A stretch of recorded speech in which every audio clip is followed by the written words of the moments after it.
गीत सुने बाबूजी।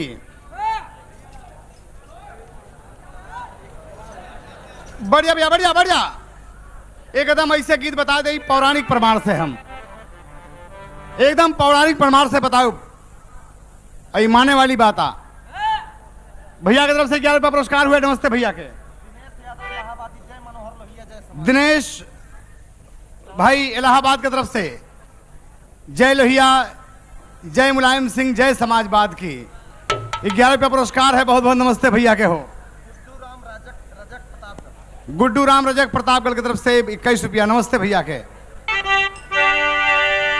देखा बड़ा बढ़िया गीत भैया आप सुने कि लड़का का ड्रामा हो गया।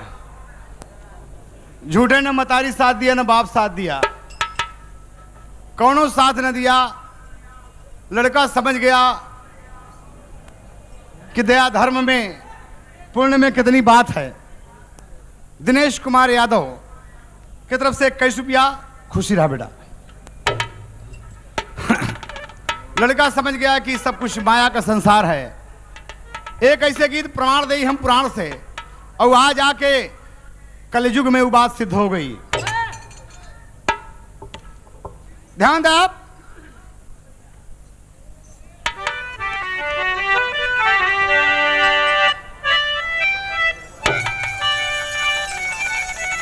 छोट छोट दो गाना गा दे जौने विजयलाल बताए ना है कि हमारे पास एक पुड़िया बा।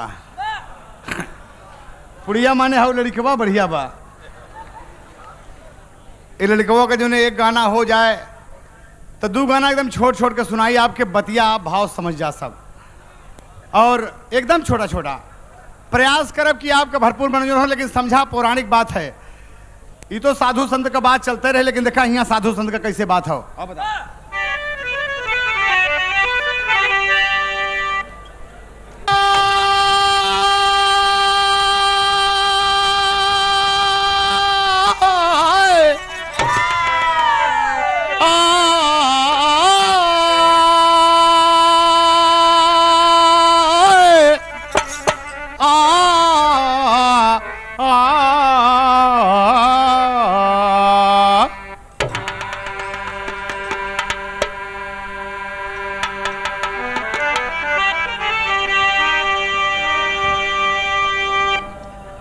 जितनी इंसान के मन की रफ्तार है, अरे उससे भी ज्यादा नारद की रफ्तार है। वो निमिक बल पे देखो धरा पर गए, हाय नारद पमानव का उपकार है। देवी देवता में झगड़ा लगाते फिरे, लोग कहते कि नारद चुगलखोर हैं। हाय देवर्षि में कितनी अच्छाइयां, शून्य से अचला तक उनका ही शोर है।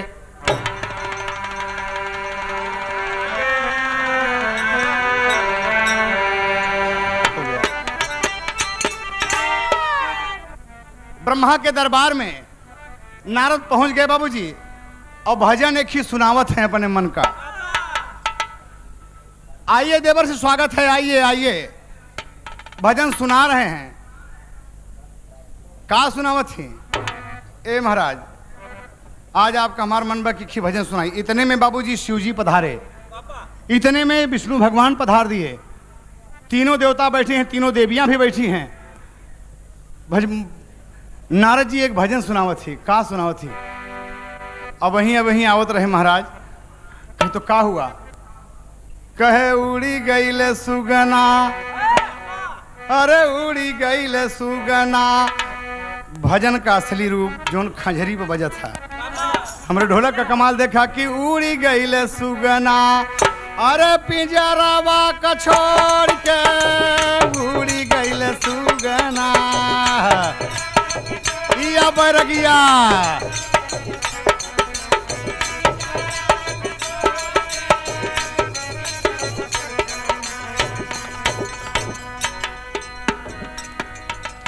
अरे बाप रे, तनिए का पढ़ दे भैया, ऐसे बोल दे, हम बोल दे। बिरहा का शानदार मुकाबला विजयलाल यादव और गीता त्यागी 11 फरवरी के बाबूजी शिवड़ी में आप लोग सुनेंगे, आनंद मिलेगा। 101 रुपया पुरस्कार है बाबा यादव की तरफ से, बहुत बहुत प्रणाम हो, आशीर्वाद की प्रतीक्षा है। भैया की तरफ से, सेठ रेती वाले के भैया की तरफ से 51 रुपया पुरस्कार है, बहुत बहुत मालिक की तरफ से सुखी रहें। राहत भाई सिद्धार्थ नगर की तरफ से 101 रुपया पुरस्कार है, बहुत बहुत भैया का सलाम हो। उड़ी गई सुगना पिंजरवा का छोड़ के, उड़ी गई सुगना। ब्रह्मा जी की तरफ से 51 रुपया सलाम भैया के।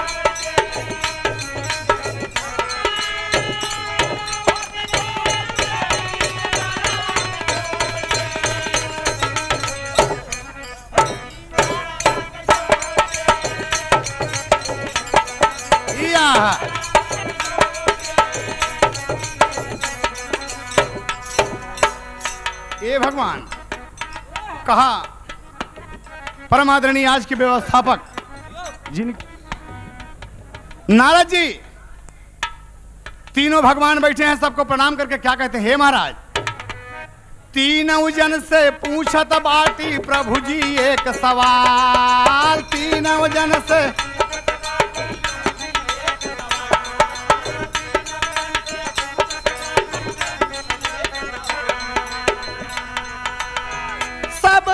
प्यारा कौन, सबसे प्यारा कौन, गैल संग छोड़ के उड़ी गैल पिंजरवा का छोड़ के उड़ी गैल सुगना।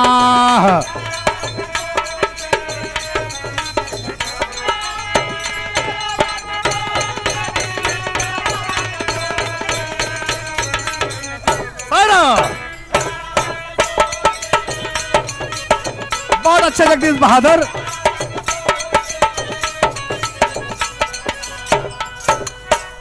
ये जैसे खंजरी बजा था, इनकर हम बरही गाय रहे, हमारे आगे बुढ़ाए गए। यह न हो, ये जगदीश का हथौटी बाबूजी खंजरी आप बजा के देखेंगे, हमारे जगदीश के ढोलक से मिली। कितनी बढ़िया बात रही। नारद भगवान पूछ रहे हैं तीनों भगवान से, तीनों देवियां बैठी हैं कि हम आपसे पूछे चाहिए थी कि सबसे प्यारा दुनिया में कौन है? कहें बोला भैया। हाँ अच्छा, परमादरणीय विजय तिवारी जी की तरफ से इंजीनियर साहब, टेलको कंपनी जोगेश्वरी, ये 201 रुपया पुरस्कार है। और 200 रुपया पुरस्कार, 201 रुपया पुरस्कार हमारे आज के सेठ जी, आज के ठेकेदार जी, हमन दोनों जन का मालिक साहब भाई राम नरेश रेती वाले सेठ जी, बहुत बहुत नमस्ते हो। कि हम आपसे पूछे चाहिए थे कि दुनिया में, तीनों लोक में सबसे प्यारी चीज़ कौन सी चीज़ होती है? हमें बतावा। ब्रह्मा जी आप बतावें, शिव जी आप बतावें, और नारायण आप बतावें। विष्णु जी बैठे हैं कि सबसे प्यारी चीज़ दुनिया में, क्या? ये पुराण की बात है बाबूजी, लिखित प्रमाण मिलेगा आपको, कोई साधु संत की वाणी नहीं है। साधु संत तो भगवान के बनाए ही होते हैं, हम सब उनके बनाए हुए हैं बंदे हैं। लेकिन भगवान से नारद जी कहते हैं कि सबसे प्यारी चीज़ भगवान मैं जानना चाहता हूँ। अभी अभी कुछ लोग रो रहे थे, इसलिए मैं जानना चाहता हूँ कि सबसे प्यारी चीज़ क्या है दुनिया में। तो ब्रह्मा जी कहते हैं कि हाँ। ब्रह्मा जी कहते कि बतावा नहीं, बड़ी बेइज्जती बा, बहुत बेइज्जती हुई। गिरिजा जी कहा था कि तो हूँ कुछ जाना था कि यह भांगे घोटा था, तो हूँ बताइबा कि ना बताइबा? कहें सवाल बड़ा टेढ़ा फंस गई, कहा बताई, हम कहा ना बताई। कहें कि सबसे प्यारी चीज़ गिरजा तो हमार तू ही है, तो ही का हम प्यार करी थी। कहें ले यह पूछा था नारद जी, हम ही तुम्हार प्यारी है, ये बता दे। कहें कि ब्रह्मा जी कहा थी, ब्रह्मा जी कह रहे हैं कि नाथ बतावा कि सबसे प्यारी चीज़ दुनिया में का होता? कहें जानू। कहें का? कहें खेती बाड़ी। कहें ना ना ना ना। नारद जी कहे क्या विचार विमर्श हो रहा है नारायण? वही लक्ष्मी जी विष्णु जी से कहते हैं कि आप भी जानते हैं कि क्या बताना है आपको? कहे जानी थी लक्ष्मी, बैठाई से बैठा हम बतावत है। और क्या बताते हैं बाबूजी? जैसा भी आप गाना सुने के एक संत बताए थे, विष्णु भगवान, तीनों भगवान क्या कह रहे हैं। नारद जी पूछे सबसे प्यारी क्या है, तो वह भगवान विष्णु जी कहें कि प्यारा विष्णु बोले जनवा, यह सबसे प्यारी जान हो तो महाराज। ए नारद जी, लेकिन ब्रह्मा जी खड़ा हो गए, तबले शिव जी खड़ा हो गए। अरे ब्रह्मा पूत बतावा, शिव जी बोले धनावा, प्यारा विष्णु बोले जनावा।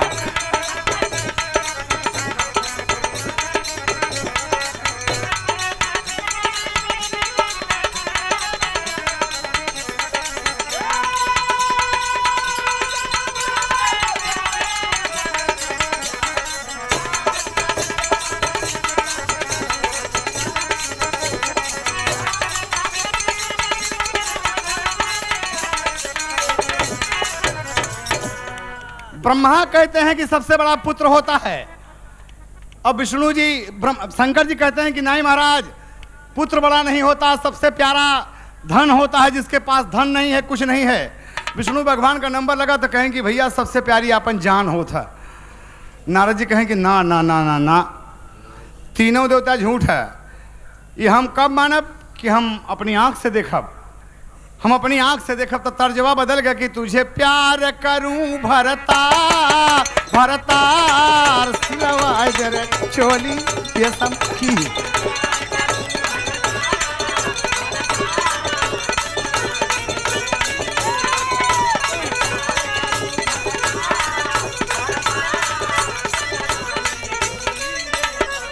तीनों जन भेष बना हो बनाया गईले बबुआ धरती पर।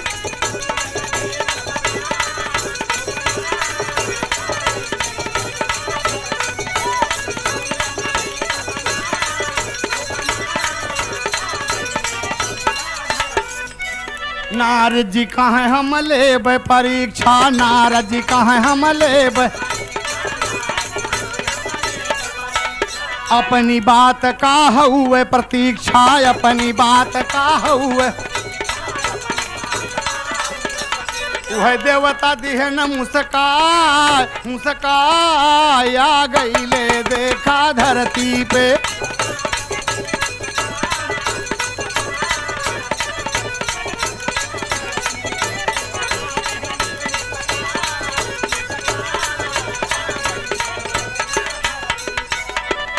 धरती पर पधारे हैं बाबूजी, 22 बरस शादी हुए हो गया है, 2 प्राणी बैठे हैं, पति पत्नी रो रहे हैं, भगवान का पूजा कर कर हार गए हैं, एक भी औलाद नहीं है, एक भी औलाद नहीं है। ब्रह्मा जी कहते हैं कि ए भैया देखा ये रो रही, हम कहा था ना कि सबसे बड़ा पुत्र हो तो कहे हाँ मेरा प्रमाण देते ही। वो है ब्रह्मा जी बाबूजी भगवान विष्णु से आज्ञा लिए कि इसको कहा हाँ इसके नसीब में पुत्र है दिया जाए।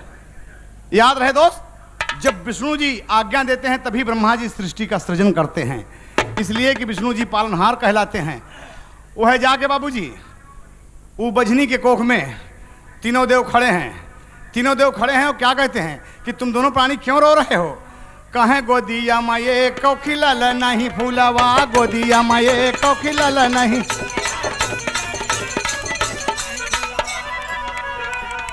महाराज साय समय नहीं मोरे अनुकूलवा, साय समय नहीं मोरे अनुकूलवा। ब्रह्मा जी हंसे ठठाय हो ठठाय आ गईले देखा धरती पे।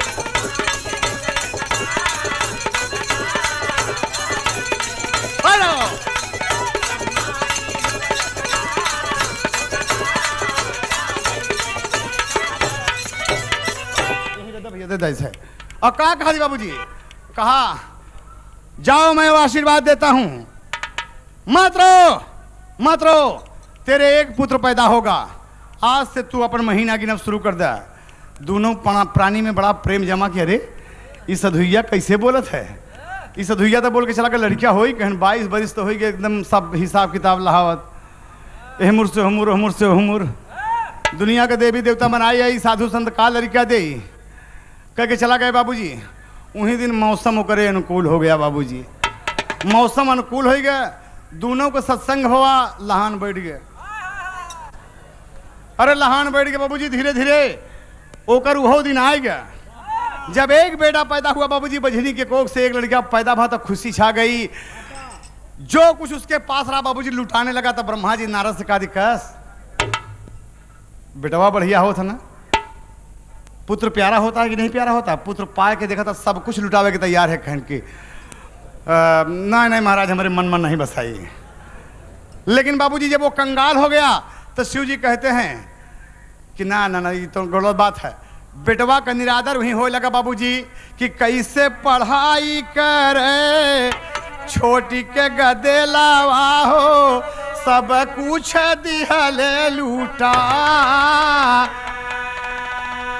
दुनहु प्राणी भूखा भूखा घूमई लगले हो, मन रही रही के घबरा। बेटवा कहा था, वह बेटवा कहा था कि माई माई भोजन दे दा। कहेंगे चुप बैठ वहाँ, हम हमारे पेट भरते नहीं, तोर पेट कहाँ से भरी, हम तोर पेट कहाँ से भरी। नारद जी कहे ब्रह्मा से कस बेटवा प्यारा हो तो बेटवा बारे कुछ देख तैयार नहीं बे, तोर पेट कहाँ से भरी, माई कहत बा सब कुछ बेकार है महाराज बतावा। अब शंकर जी कहे रोक रोक रोक रोक रोक रोक रोक रोक रोक के वो है बाबूजी शंकर जी माया फैलाकर अपन सब अचल बिचल कर दिए, अचल बिचल कर दिए बाबूजी। देखते देखते देखते देखते वो आदमी बाबूजी इतना धनाढ़ हो गया, इतना धनाढ़ हो गया कि जिसका कोई हद नहीं, इतना धनाढ़ हो गया धनी। कहा देखा ये धन में, कहे हाँ धन सबसे प्यारा होता है। हमने कहा था, आप कहते हैं कि बेटा सबसे प्यारा होता है, मैं कहता हूं कि धन सबसे प्यारा होता है। देखिए हम धन दे दिए, विष्णु जी कहते हैं यही बात है ना, कहें हाँ, कहें कि धन से सब कुछ खरीदा जा सकता है, कहें नहीं। आओ भैया, अच्छा बाबू जरा स्वागत करते। ठेकेदार बाबू राजेंद्र सिंह मुन्ना सिंह के तरफ से ये 2 गो तिरंगा हमारे हिंदुस्तान का प्रतीक है, ये हमारा कौमी निशान है, जिसे आज राष्ट्रपति भवन के सामने लहराए होंगे। तिरंगा ध्वजारोहण हुआ होगा, राष्ट्रीय गीत हुए होंगे। इस गणतंत्र दिवस के अवसर पर 105वें पुरस्कार है। इसी के साथ हम चाहेंगे कि बोलो भारत माता की। यही बतिया है बाबूजी। धन धनी हो गया, गरीबी आई ठुकरा दिया बेटे को, धनी हो गया बाबूजी। तो भगवान विष्णु खड़े हैं, कहा कि देखा आपने धन सबसे प्यारा, कहे ना ना ना ना ना। विष्णु भगवान बाबूजी माया फैला दिए। और कैसे माया फैला दिए, तर्ज लगा था बाबूजी कि यहाँ चरम दाग लागे, अरे यहाँ चरम दाग लागे लागे कौन लक्षणा, चरम दाग लागे लागे कौन लक्षणा, जन जा विदेशवा कमाई बद सजना, जन जा विदेशवा।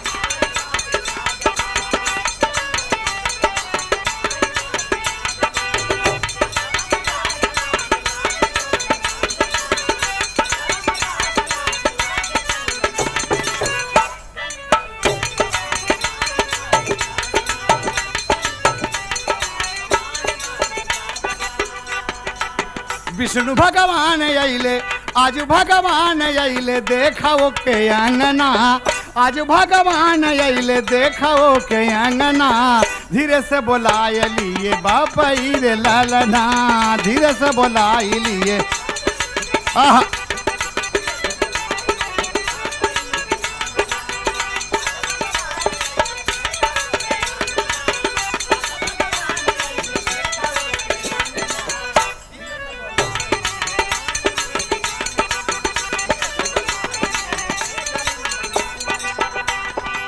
बेटावा से पूछ लागे, बेटावा से पूछ लागे, हरि जी सवाल हो, बेटावा से पूछ लागे।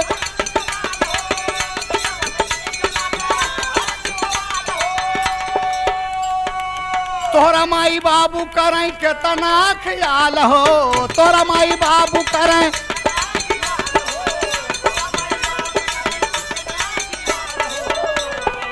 बालापन सुलाए हमके, बालापन सुलाए हमके यहाँ चरा के पालना, बालापन सुलाए हमके यहाँ चरा के पालना, धीरे से बोलाई लिए हरिया पलना।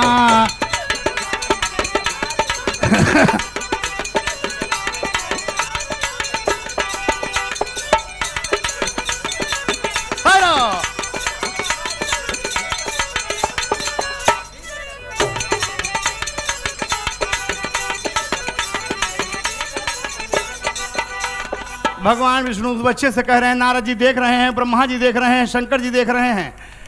नारद जी कहते हैं कि ले लो बेटा धन। कहा धन हमारे पास। ओ शंकर जी कहते हैं कि ले लो बेटा धन, हीरा मोती सरफी उसके सामने करते हैं। कहा कि हमारे घर में है बाबा, हमारे घर में है बाबा। कहा नहीं लोगे? कहा नहीं। विष्णु जी कहते हैं कि ये भैया हम लोग तो बता दिए अपन बात की प्यारी चीज होता, लेकिन तू बतावा कि जान कैसे प्यारी होता। वही लड़का से कहा थी बेटा यहाँ आओ, बुला के अपने पास बुलाए और अब कहते हैं कि तुम कान में कुछ करे कहे लड़का के कि अपने घर चल जाओ और अपने घर चल जाना बेटा। जैसे मैं बता रहा हूँ सीधे जाना। सीधे लड़का जा रहा है बाबूजी, नाली पड़ी, नाली से गिरा और लड़का खत्म हो गया बाबूजी, लड़का खत्म हो गया। विष्णु जी कहते हैं कि भैया कहे हाँ, कहन कि जो लड़का आप दे रहे हैं खत्म हो गया। शंकर जी कहे हाँ खत्म हो गया। मतारी बाप के सामने कहा अरे ये लड़का खत्म हो गया, लड़का खरीद ले, सब कुछ कर डाला। आप परम आदरणीय राजेंद्र प्रसाद मिश्रा जी सुल्तानपुर जिला की तरफ से 101 रुपये पुरस्कार है, बहुत बहुत प्रणाम है। कहा संपूर्ण धन खर्चा कर देंगे, सब कुछ लुटा देंगे अपने बेटे के लिए, बेटा मेरा जिंदा होना चाहिए। बाबूजी रो रहे हैं सबकी बेटा मेरा जिंदा होना चाहिए। नारद जी कहा थे कि धन अपन खेगे। ब्रह्मा जी कहा थे कि धन का भंडार भर दे भाई, धन का भंडार भर दे बेटवा उठ जाए। और यह कहा थी कि ब्रह्मा जी कहना कहीं पूत को उठा दे, आप ये पूत को उठा दे अगर पेटवा प्यारा होता तो। बाबूजी सब ठकरा मार गए, विष्णु जी प्राण ले ही लिए, विष्णु जी प्राण ले ही लिए। बेटा खत्म हो गया बाबूजी, बेटा खत्म हो गया। तीनों भगवान वही चल के वहां पर आते हैं। विष्णु जी कहेंगे आवा हम दिखा दे कि जान कैसे प्यारी होता। देखिए कलयुग में प्रमाण कैसे सिद्ध होता है दोस्त। थैंक यू मास्टर, और बढ़िया तनी आल्हा का भाव लग गा कि कवन हो चिड़ैया। तनी और बढ़ा मास्टर।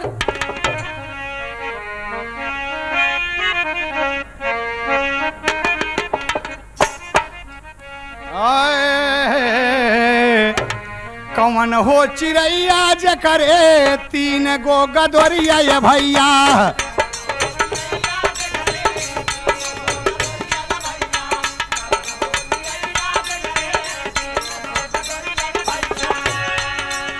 कवन हो चिड़ैया जकरे 5 बबुआ 5।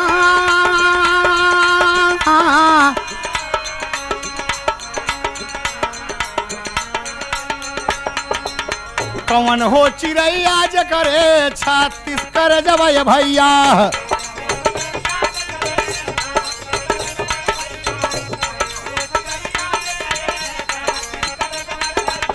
कवन हो चिड़ैया जकर 72 बबुआया।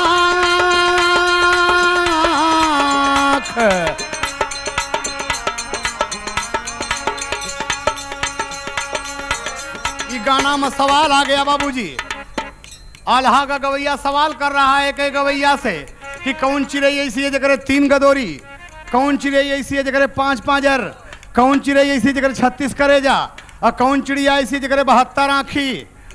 बाबूजी तो दूसरा कलाकार आल्हा का जवाब देता है। क्या जवाब देता है कि ढकवा चिड़ैया के 3 गदोरिया ये भैया।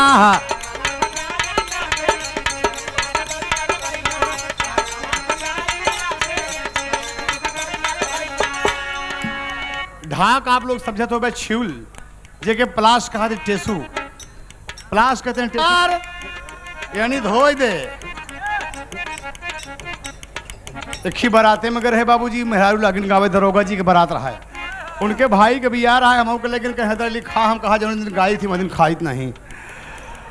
हम कहा ऐसे रहा दरोगा जी कहे नहीं चला यार बैठा भाई के हमारे बिया है जना तोहरे भैया का बिया है। हम कहा चला भाई एक आध कचौरी खाई ले। जैसे बैठ गए कौनो मेहरारू का हमारा नाव बताई दी है। वो हम का मुद्दा बना लिन भैया, मुद्दा बना के एकदम हिट लिस्ट में हमारा नाम आई गया। और शुरू में कहा दी है हैदर अली। हम कहा अरे बाप रे। हाँ हम कहा दरोगा जी कहन की अरे यार तोहार नाव के बताई दी है। हम कहा हमका कहें बुलाओ थे भाई, हम बिरहा गाओ समय से अपने वहीं थोड़ो ना गाओ। तो बाबूजी मेहरून कहाँ गावत थी। हैदर अली सुना मोरी साड़ी का चार मोरी साड़ी कचार। तब तक ठीक बा। मोरी साड़ी कचार मोरा साया कचार। हम कहा दरोगा जी हम का होते का जाना था ना। अरे बाप रे नहनी साड़ी साया धोई ही बड़ी बेइज्जती है भाई। हम तो बहुत कुछ हम कहा साहब कहा मोरी साड़ी कचार मोरा साया कचार। मोरे चसटर मा साबुन लगाओ साले नहीं तो नौकरिया धराई देबा।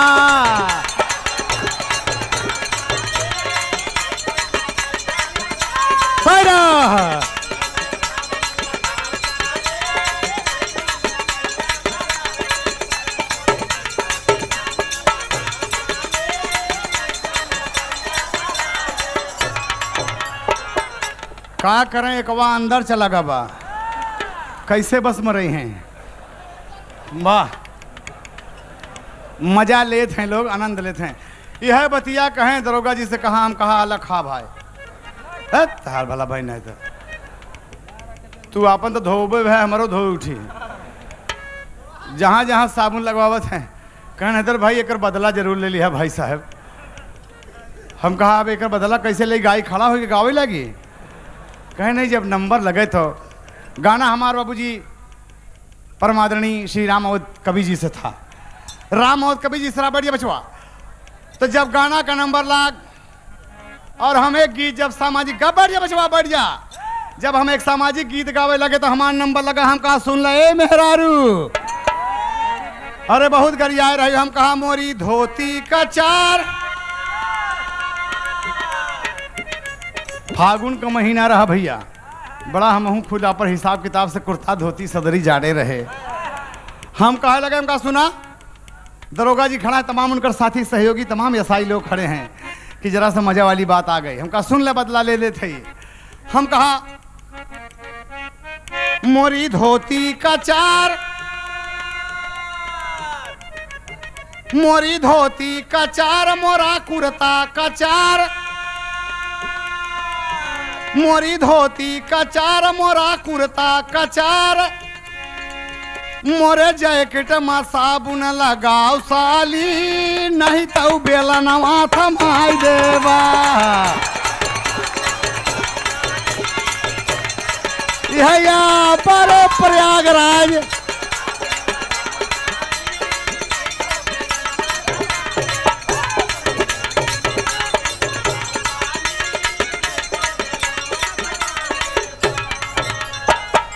लेकिन भैया भाव है ढाकवा चिरैया के 3 गो गडोरिया ये भैया।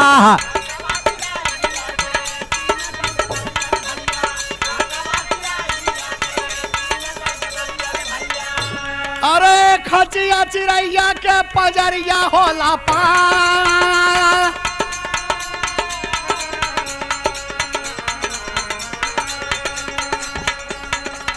केलवा चिरैया के 36 करे जवाय भैया। जय प्रकाश प्रतापगढ़ की तरफ से 51 रुपया नमस्ते भैया। चलन चिरैया के 72 हो लाया।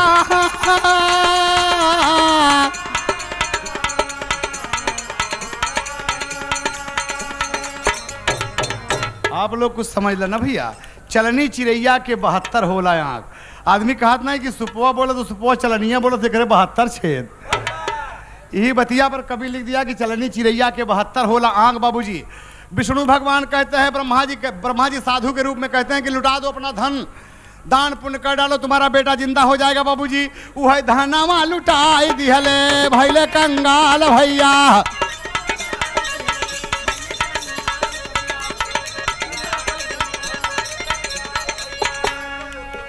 अरे माई बाप रो भैया पान पीट के कपा।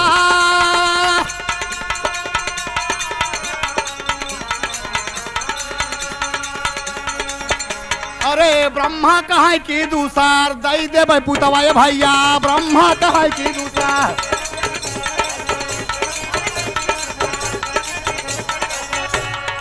माई कहें फट से बाबूजी आपन तुमड़ी निकाले, तुमड़ी में एक पानी, और तुमड़ी में पानी निकाल के बाबूजी एक पुड़िया भगवान घोल दिए, एक पुड़िया घोल दिए। कहें देखा ये लड़का जिंदा हो जाई, कहें कैसे जिंदा हो जाई, कहें यही हो जहर आवाजे पहले पी ले ये भैया।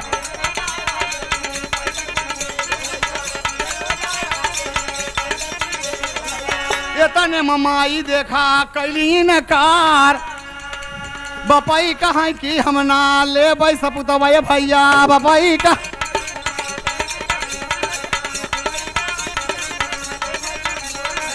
नारद जी भगवान का कर जय जयकार।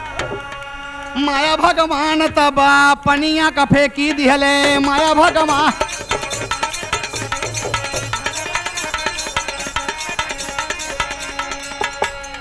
मूर्छित गदे लावा पे करें उपकार।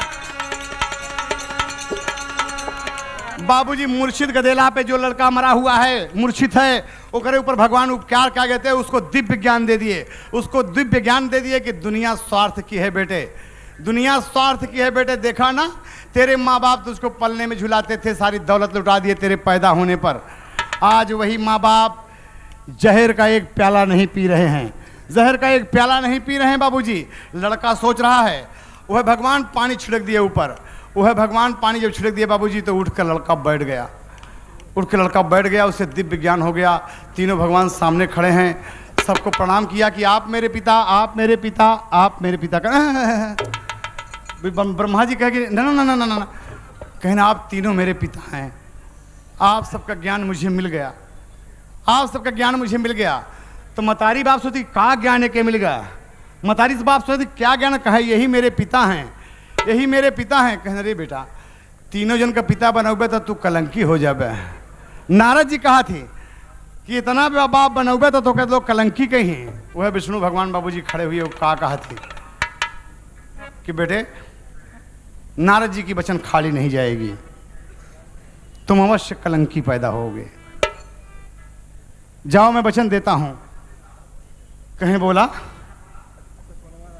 भगवान के सामने खड़ा है बाबूजी हाथ जोड़कर कि होई दूसरा जन्मवा, अरे होई दूसरा जन्मवा तो क्या बतलाई, होई दूसरा जन्मवा तो क्या बतलाई, अरे होई के देश में कबीर कराई है।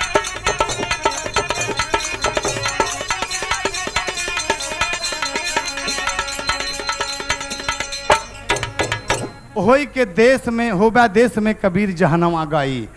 तोहार नाम होई कि दुनिया में तू कबीर पैदा होबा, तोहार बाप मर जाई, तू विधवा मतारी से पैदा होबा।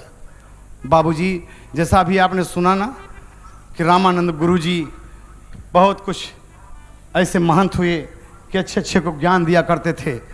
वो लड़का बाबूजी भ्रमा अपनी ज़िंदगी को पार किया, ज़िंदगी के पार करने के बाद तमाम योनियों को भ्रमण किया। भगवान तमाम जोनियों को भ्रमण कराए बाबूजी, पुनः उसे तमाम जोनियों को भ्रमण कराने के बाद उसे ला के लहर तारा काशी में, लहर तारा काशी में विधवा के गर्भ से बाबूजी उसे पैदा कर दिए। भगवान वही लड़का कबीर कहलाया। नारद जी घंटा बजा दिए बाबूजी अपन खास महाराज। तो स्वामी गीतानंद कहें भूलूरता दिए कोतारी, यादव राम आधार कहें कि जान सबसे प्यारी। अरे प्यारा विष्णु बोले जनवा, अरे इलाहाबाद बिझूरा हैदर के भवनवा, प्यारा विष्णु बोले